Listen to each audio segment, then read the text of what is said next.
యేసు మాటలు నీ బ్రతుకుని, నీ మనసును మార్చేవి. నీ జీవితాన్ని సరిచేసే మాట యేసు మాట. పాపులు, సుంకరులు ఆయన దగ్గరికి వస్తే వద్దనుకోలేదండి ఆయన.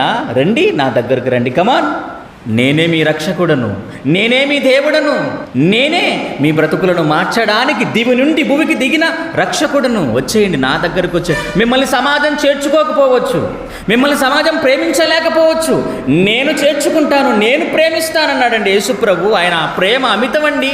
శాస్త్రులు, పరిసయ్యులు చూసి కుళ్ళుకుంటున్నారు. రే చేతనైతే నువ్వు మార్చురా, కానీ మార్చలేడు మనిషి. యేసు మారిస్తే ఓర్చుకోలేడు మనిషి.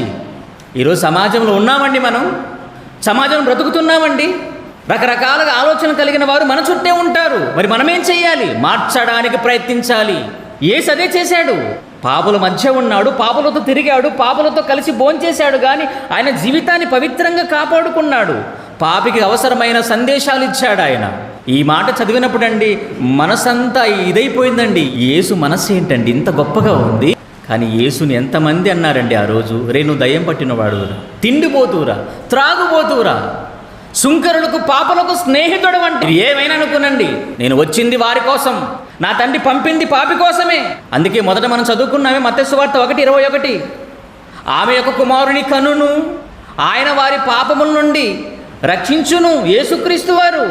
సుంకరులు, పాపులు ఆయన దగ్గరికి వస్తే ప్రేమగా ఆహ్వానించాడండి యేసుప్రభు ఇంటికి. రండి నాయన రండి, మీకోసమే ఎదురు చూస్తున్నాను, మీరే నాకు కావాలి, మీరు అదే పని చేయండి.